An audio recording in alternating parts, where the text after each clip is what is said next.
Here at Visit with Spirit, we are not out to prove or disprove anything. We are not asking anyone to believe or not believe. We are asking that you, the listener, are compassionate to what our guests have experienced, whether or not you believe, that you respect their journey as we help them on their path of healing.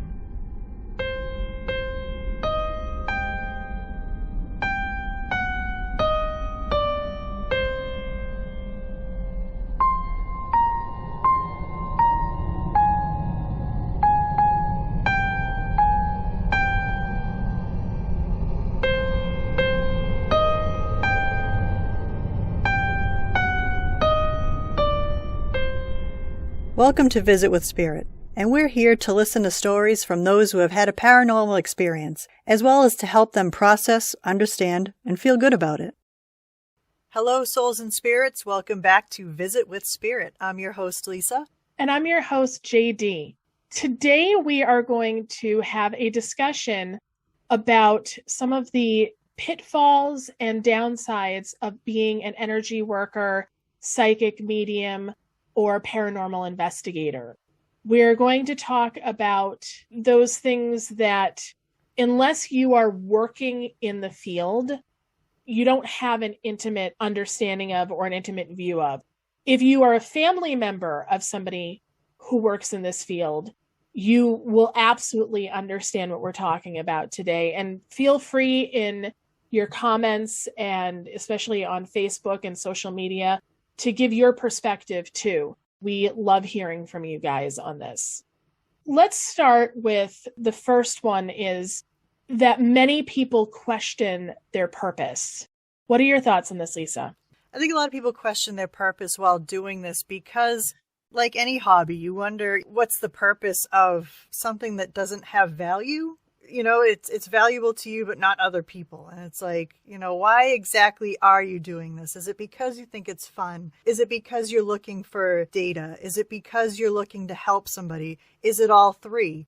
You have to kind of go in with an intention of, why am I approaching this specific topic in this way? And what do I hope to accomplish? What do I want to eventually do with what I find or what I discover? You do need to question your purpose because you have to know how to approach what you're working on and what your intention is. Again, you are interested in some of the scientific data and research that goes into some of this, or you are an energy worker and you want to help somebody, or you want to learn more about how to find ways to heal yourself. So you're touching on the beginning, like when people are starting out. I think a lot of people have trouble narrowing down their focus. It's almost like a kid walking into a candy store.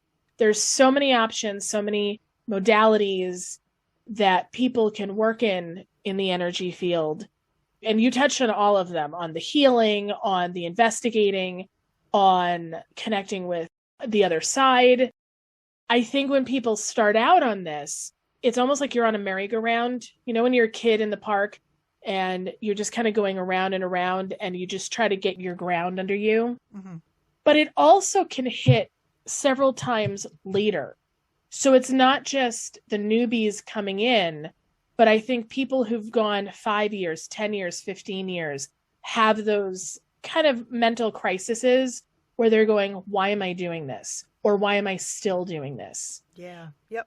I'll tell you, as somebody who has been doing this now professionally for 13 years and as a hobby, for 23 years now, that for me, I would say every few years, I kind of wonder, and I have to recalibrate and re-look at, why am I still doing this? Is this still something that I'm pulled to or I'm drawn to, and why? And it's interesting that every time I feel like, okay, it might be time to step back and pull away, something else comes in to say, no. We've got a new purpose or a new mission or a new goal for you. This podcast is a great example. I've taken several steps back in my business to give myself a bit of a break, because you can burn out. We're going to talk about this later in the podcast. This podcast came in at just the right time to give me a new focus and new purpose and give me a different outlet to explore the spiritual world. And it came at the right time. But I think that that is pretty common for practitioners and for energy workers. And I would imagine investigators too. I've not done the investigating side of it, but I would imagine that investigators go through that same thought process after a while. Hearing your story, I kind of reflected back on mine, where mine was definitely that slow and steady growth of, I have these gifts, what do I do with them? And, I would explore them. I would try to do things with them, like, readings for friends or for myself. And I'd always put it on the back burner, but it never stayed there very long. It would come back even stronger. Mm-hmm. So as someone who took my time with it, and I'm only just getting into the professional part of it, this podcast is the outlet for me. I've tried to do in-person readings and I've done in-person healings, and it went very well, but then I was like, there's something more, there's something else here. And again, I put it on the back burner, and then all of a sudden this podcast kind of just came into being. And, sometimes I think when you do question your purpose and you take that step back, it kind of answers itself. All of a sudden you're presented with a new idea, a new perspective on how to use, your gifts, or maybe you just do need that break, whether it's energy work or investigations, just to be able to recenter and reignite the passion and not make it work, but keep it as something that you love. I think that is super important for anybody who's listening who is a professional or who does this a little bit more seriously than a hobby. I do think it's important that if you are doing this at all for money, that you make sure to keep it heart-centered, that you make sure to keep the joy in it, and that if it's not full of joy and wonder and excitement, that you do take that step back and that break. When it becomes rote, you stop using your instinct, you stop using your higher self, and you kind of slip into the human mind, which human mind is great. However, when you are working as a psychic or as an energy worker, you need to have that sense of almost like childlike wonder, because it keeps you in tune and able to work longer and doing this for longer. And those breaks are so important. Personally, I take a couple months off a year to recalibrate, but I'm glad you touched on the need for a break. And I think that goes into the next question that falls in line with the crisis part of, should I keep doing this? Now, I know you know a lot of energy workers. Have you come across anyone, or yourself, Lisa, that has verbally or said this out loud? Should I keep doing this?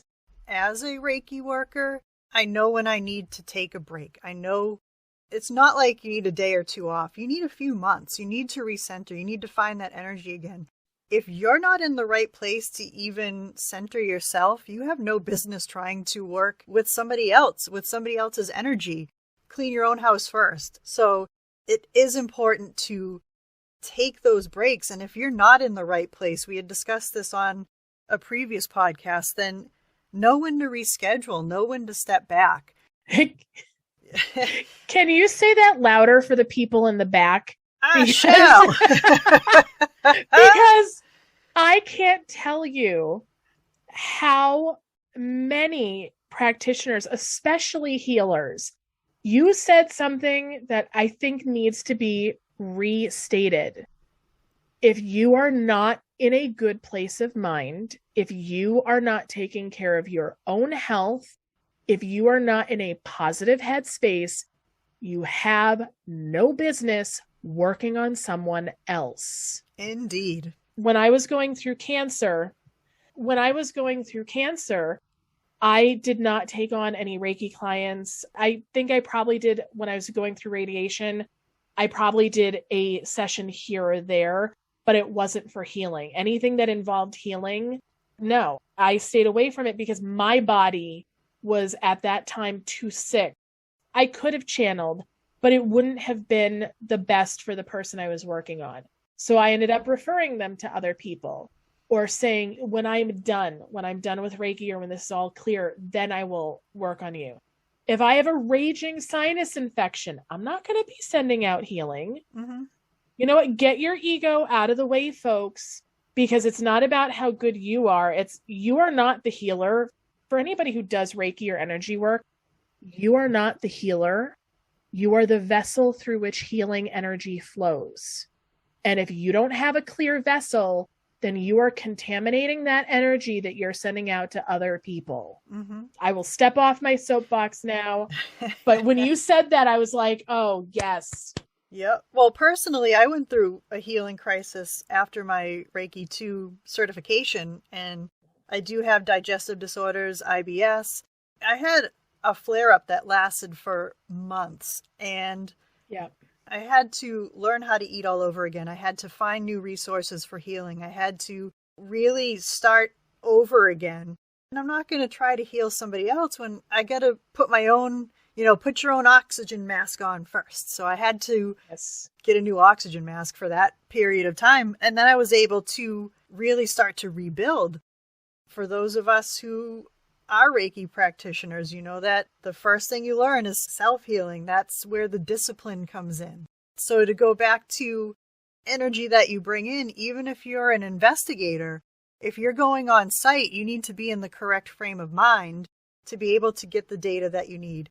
I know a lot of investigators will go to a site and it's either nothing's happening or it's, super active. And whether that's in relationship to the outside weather, the time of year. Consider also, too, the energy your group is bringing in. You might want to do some centering and some meditation before you go to the site. You want to find some kind of energy worker or psychic medium that can set the space for you ahead of time, because that's possible, too, to be able to send the energy ahead of the group. Yes. So again, a lot of the energy that you bring in with you, things like just anything, just, not only bringing with you, but the things that you're bringing out.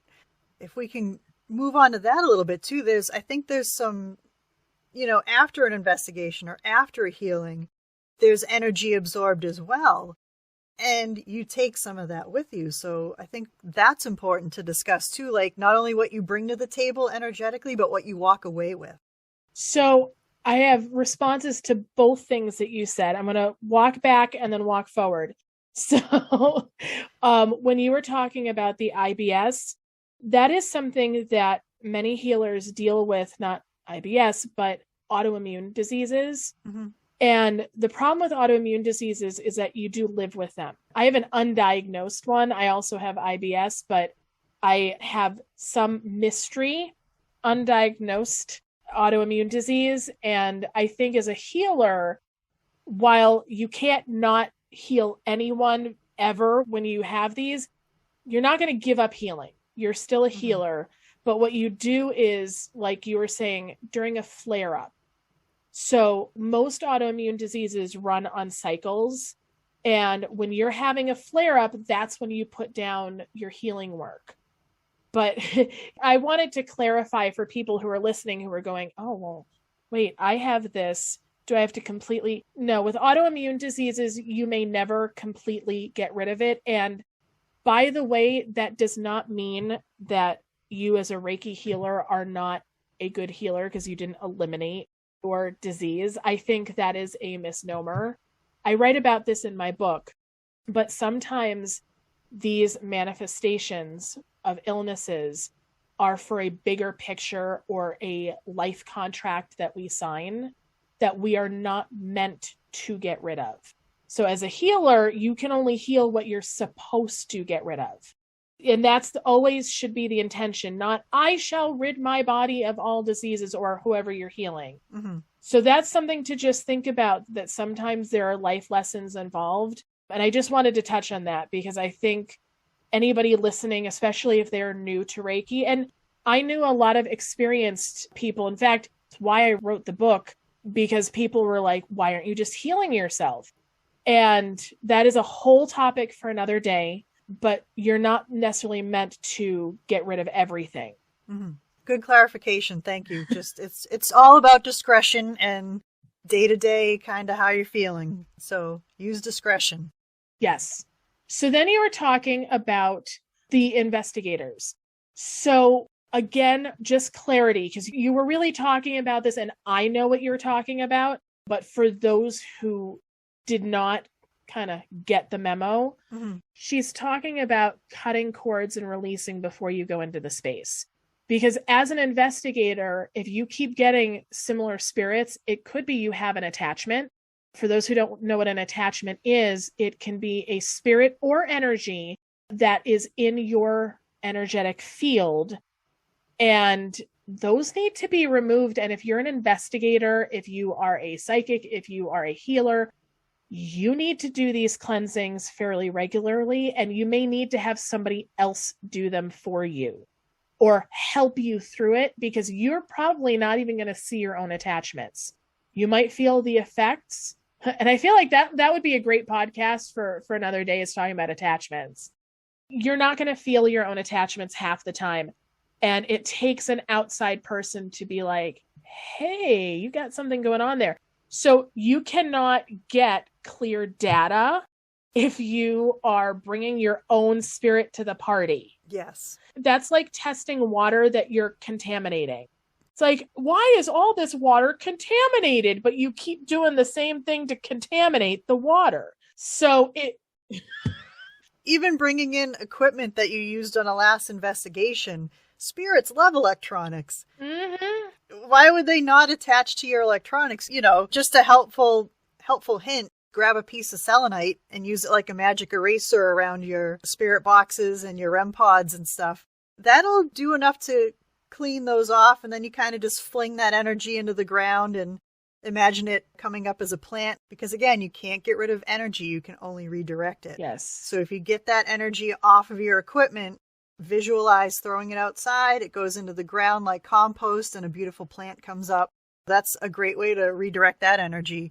You talked about bringing in outside attachments. I was just thinking, if you were having a bad day, bad day at work, Yeah. gotta do an investigation. But yeah, just if you have something attached to you from 3 investigations ago, there's some people that will leave an investigation and they know that there's something there because there's weird stuff happening at their house. Yep. And eventually after 2 to 3 days it fades, but if you've established a connection with the spirit, it's not just going to go away. It's not going to go back to where you found it. There's still a connection there. And you do have to make sure that you have an outside energy worker that can help you to dissolve those connections, to heal those connections. And if you are an energy worker, you need someone that you can go to periodically to help you. You can't always help yourself with these things because they do become a part of your energy and you become familiar with it, that sometimes you almost don't recognize that there's an intruder there and you need somebody else to say, hey, listen, you got somebody attached to you. Let's help to remove that and send them and some healing along their merry way. There are attachments that can sometimes be generational and be with you even from childhood. So it may not be just the locations. You could be passing a hospital or an accident site and some energy is like, ooh, that feels familiar or that feels safe, and they're going to want to hang around you. So I think just as a general practice before you go into a private session or an investigation, cleanse, release, heal before you go in, because it's going to allow for better results no matter what modality you're working in, whether you are an investigator or a psychic or a healer. If you don't go in, again, as a clear vessel, you are kind of tainting the results with your own issues.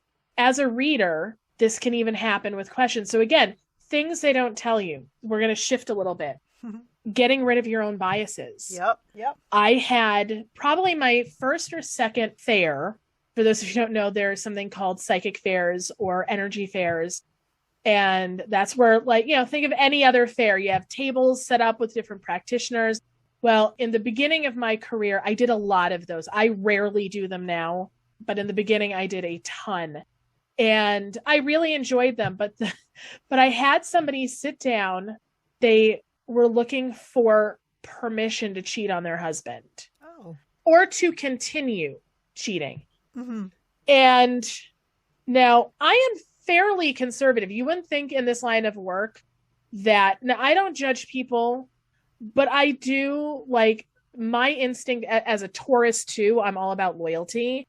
So that question alone is like, ugh. But I immediately, and thank goodness, had the wherewithal to be like, no, you've got to get your biases out of it. This is not about you. It's not about your beliefs. Like, got to put that aside. And so because I was able to do that, I was able to give this person a really great reading.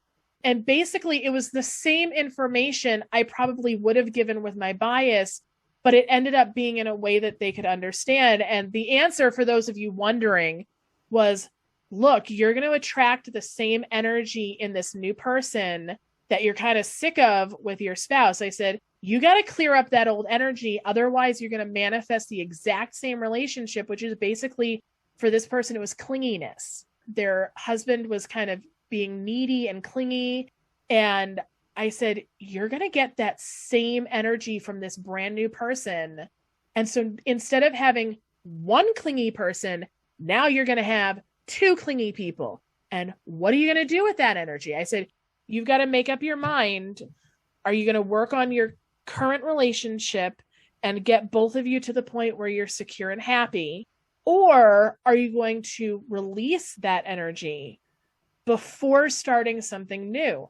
And that is a good idea for anything, whether it's a job, a friendship. It doesn't have to be a significant other. If you want something new and different, then you got to release what it is you don't like. Mm-hmm. And sometimes that's changing. So maybe it's looking at your spouse through a new lens, looking at what you appreciate about them. And suddenly the need to cheat suddenly dissolves because what was bothering you now is no longer the focus. Mm-hmm. And sometimes it's the need for change. So change something else in your life. If you're not ready to change that relationship, that job, that situation, change something else if it's the need for change. But I had to take out my own biases before stepping into that reading. And I can't tell you how many times I've gotten clients who had bad sessions and bad readings because the person reading them was filling it with their own biases. Mm-hmm. And it's hard. It's hard to do that. And it's hard to set aside your own opinions. But if somebody is coming to you for a reading or a healing, you have to be objective because it isn't about you. Mm-hmm. Again, for those in the back, it isn't about you. It is about the person you're reading, and what's good for you is not necessarily what's going to be what's best for that person. Mm-hmm. So take out your biases. I think we've already done this episode on what not to look for or what to avoid in a reader. That's one of them. So if you're looking for a private session and you start getting somebody who you can tell is putting their own biases in it, that's somebody who is not at the level yet that they can put their ego aside. Mm-hmm. You were talking about with the investigators of bringing something home and bringing something to your family. So if you've done a private session or an investigation, what are the chances of you bringing something home? Let's talk about that a little bit. To go to what you were saying, even with readings, it's so important to show up as a clear, empty vessel. Thought biases are just as energetically strong as any kind of attachments that you might be bringing in with you. Yes. So you really have to be open-minded and always carry that little bit of skepticism, though. You don't want to accept everything, but you do want to be really open-minded. But I think because you're going in open, it's very easy for something to attach and to come home. And I've experienced this. I know that I actually worked with you on this when I worked in a public building. There was a recent tragedy and someone was attached to this building and they had attached themselves to me, but because I was familiar with the space and the energy, I didn't feel it. Yeah. And when I had approached you about there's some really weird stuff happening, at my house, that things I haven't noticed before, but I'm cleansing the house. I don't understand what's happening. You were able to pick up that attachment and where it came from. And it was all absolutely validated through what had been going on at the building that I was working at. So you can absolutely bring something home and not know it. Again, it's important to, like I did, I contacted Jay and I said, Jay, something's going on. So when things don't quite feel right. Yeah. And you might not be able to know that it's an attachment. I thought there was something going on in the neighborhood. I was trying to figure it out and I just couldn't nail it down. So it was so important for me as a Reiki practitioner, as a psychic medium, to know when I had to reach out for help. And if someone isn't a psychic medium or energy worker, you might be the tech person on site at an investigation. You might be setting up the equipment. Spirits love electronics. And if you're not in tune with spirit, if you're just like, I don't see anything, I just set up all the tech, you could have something attached to you and not know it because you don't, or you might feel a little different, or people might see that you're behaving differently. You might not be as aware of it as somebody who experiences this stuff all the time. So my recommendation for any energy worker is to have someone to go to who can cleanse you. My recommendation for any paranormal investigator is to make sure you have, a Reiki practitioner, energy worker, psychic medium with you to not only, again, set the space before you go, but be able to set the clearing space as you're leaving, set the healing space for the spirits at the site, cleanse your energetic space around you, your aura, cleanse off your equipment. Cleanse your car. You don't need something riding home in the back seat because there were, some spirits like, oh, I like the color of that car. I'm going to sit in it for a few minutes, and then you bring them home with you. So this is definitely a group effort. This is a community. So find your community, yes. Work with others, have that little bucket of different people that you can go to for different things. We're all in this together. We got to work together on this stuff because we all bring different talents to the table. So you want to have a table full of people who can do all sorts of cool stuff working together with you on any kind of paranormal event or investigation or readings, energy healings, Reiki work, stuff like that. I know our focus today is on people who do this on a regular basis, but for the record, you don't have to do this type of work to have an attachment. So some of the things that you mentioned, like a change in behavior, if you experience like sudden cravings that you would not normally have, like let's say you smoke but suddenly you're craving different cigarettes, or let's say you enjoy a drink every now and then but suddenly you're craving a drink you would never want, it's quite possible you have an attachment. Mm-hmm. Some people, you might hear yourself saying, I don't quite feel like myself, or oh, that's strange, I don't ever want that. I thought I was clear as a bell when I went in for my first kind of cleansing, because I cleanse myself all the time. And there was a spirit that had been with me through childhood that a person found and helped to cross over. And they were from Ireland. Well, this person who did the cleansing or did the release for me, they had no idea that I've had this burning passion to go to Ireland. No rational reason, but forever, for as long as I could remember. Well, it turns out this spirit had been with me since I was a child, and they were very Irish. Their name was Patty. Mm-hmm. And once that spirit was released, suddenly that really strong desire to go to Ireland disappeared. I would like to go there, but now it's more of a, oh, that would be nice, rather than I really need to be there. I had cleansed myself a ton of times. Never saw it. I have other stories of attachments, but you don't have to be doing this work. I was a child. I wasn't doing this work. I was a kid, just busy being a kid. So even children can get attachments too. You mentioned the new cravings. When I moved into the house that I'm in now, I could tell there was a spirit connected with the land. It was a female spirit, and really, she just wanted to know if it was okay to stay. And I said, oh yeah, that's fine. And I haven't heard from her. She just attached to the land, just wanders around, just wanted to make sure it was okay. Great. But for the first few months I lived here, I I've never smoked. I wanted a cigar so bad. Like, I all of a sudden was craving cigars and I did not know why. And I had mentioned it to another psychic friend that I have, and she's like, oh yeah, that's because that's what the spirit attached to your land like. And I hadn't told her about that spirit yet.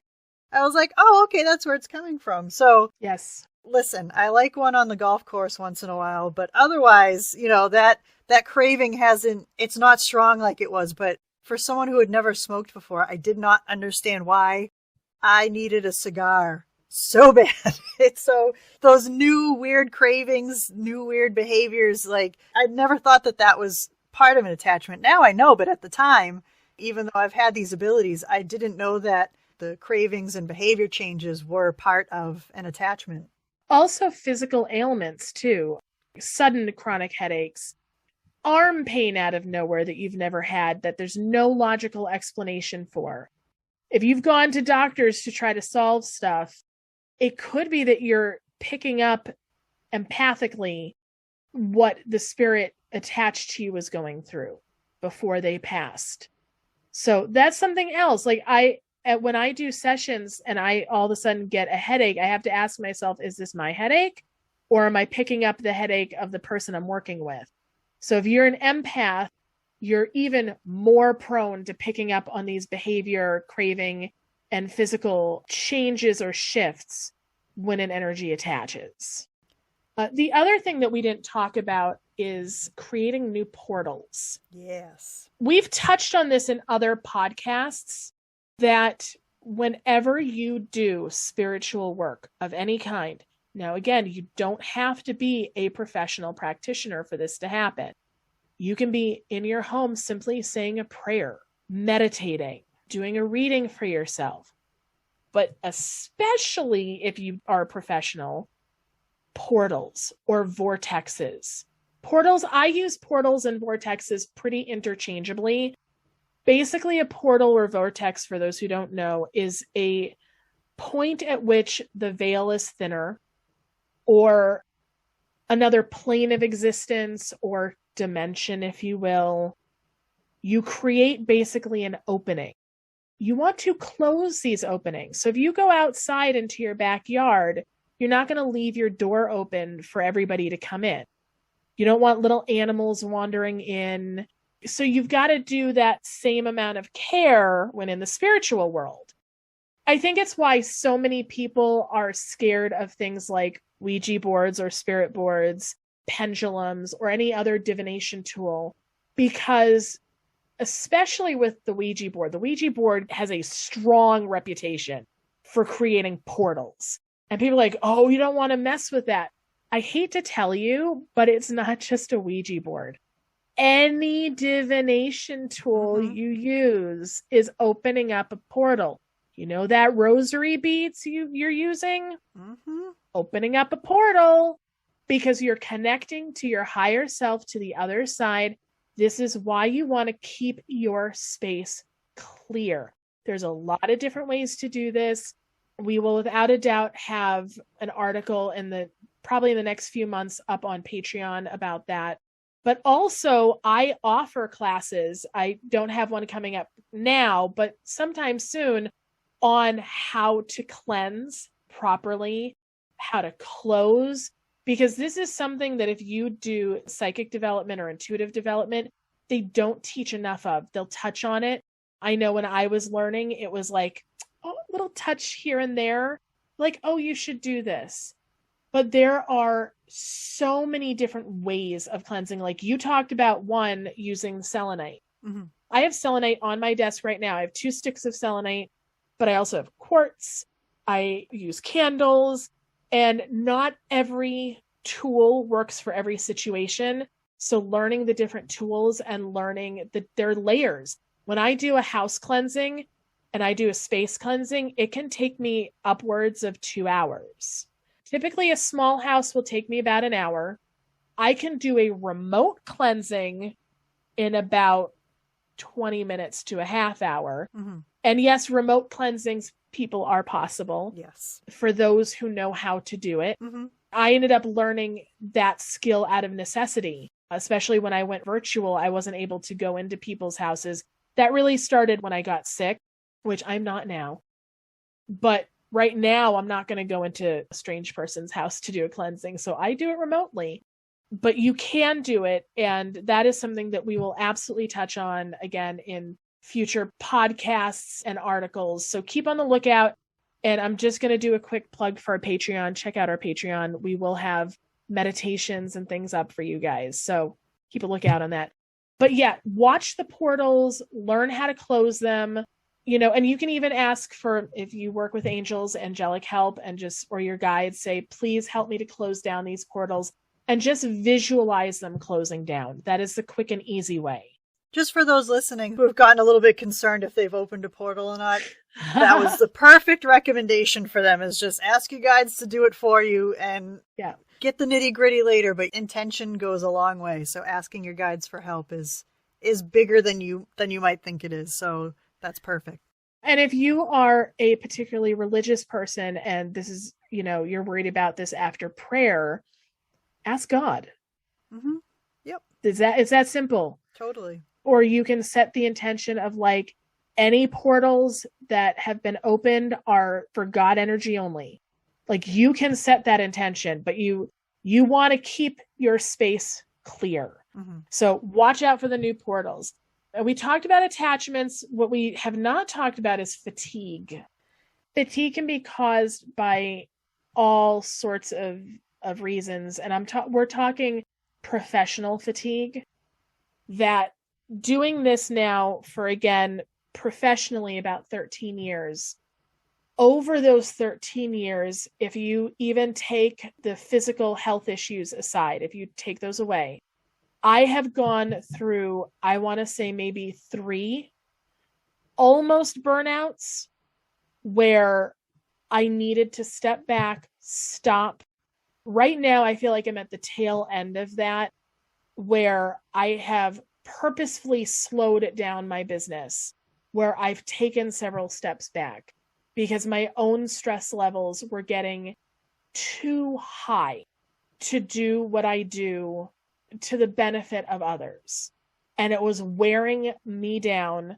I work with a lot of high energy people, and there were a couple incidences that intersected that just caused my own stress levels to spiral to the point where I actually did go into a walk-in clinic because I was getting heart pain. I was getting heart palpitation, and it was stress. They did all sorts of tests. I was perfectly fine health-wise.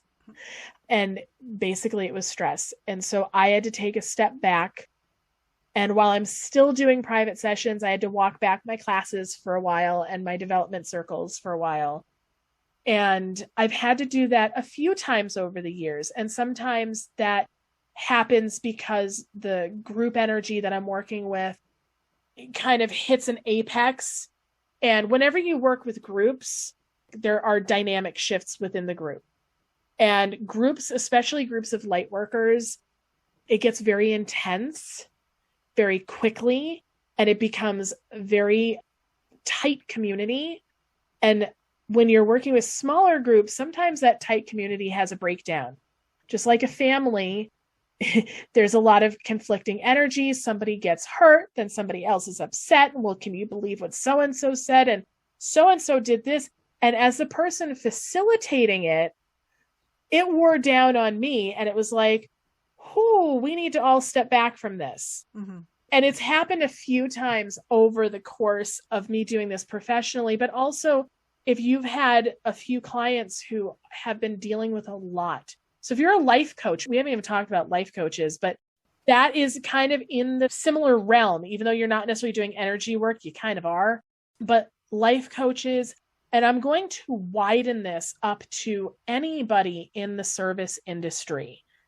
Anyone.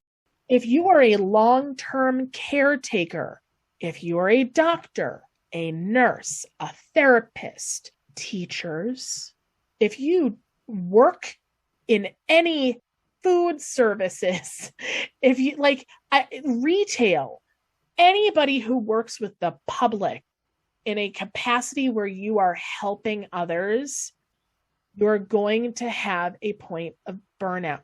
you are going to need to sometimes take a step back, and you need to recognize so that you can do this longer, but it might mean taking a break. For some people, it means a whole career shift. For other people, it means taking a few weeks off, taking a month if you need it.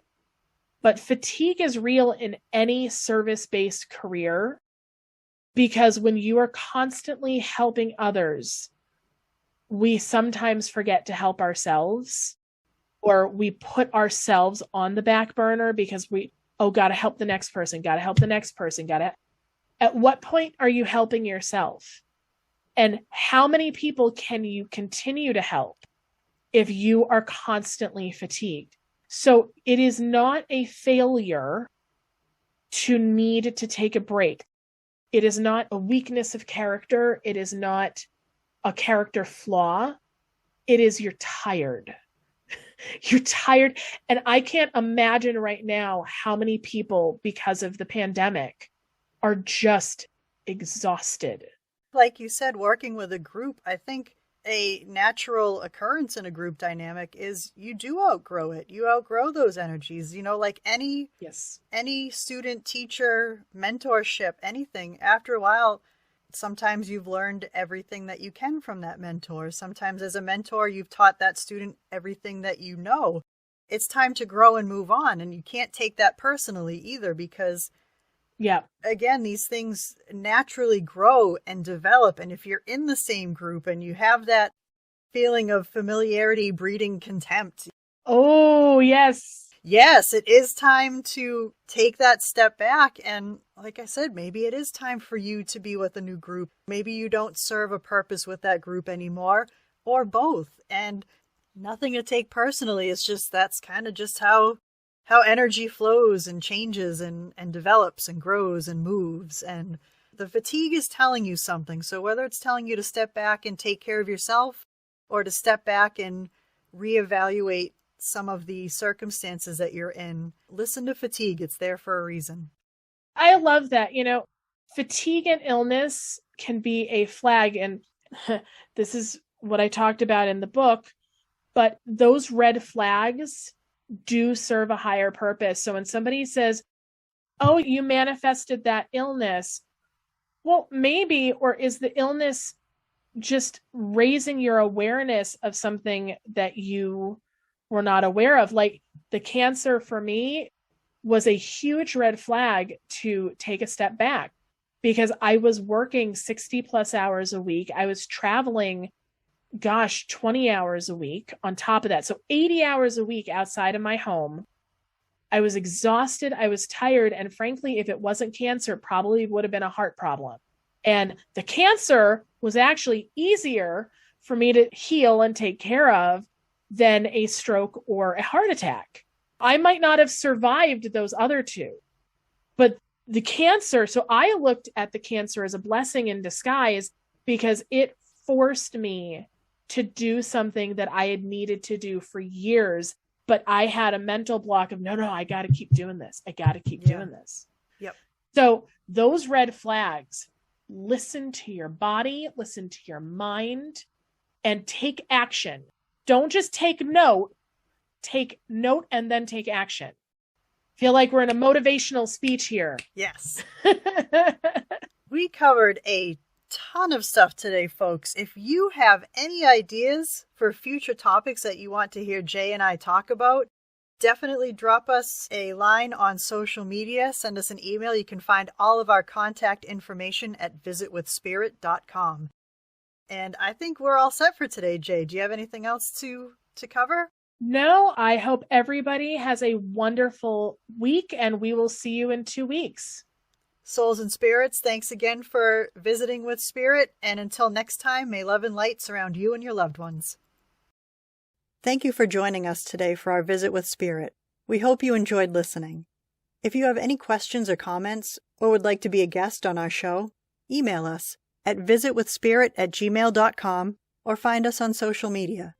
Until next time, may love and light surround you, and come back again to Visit with Spirit.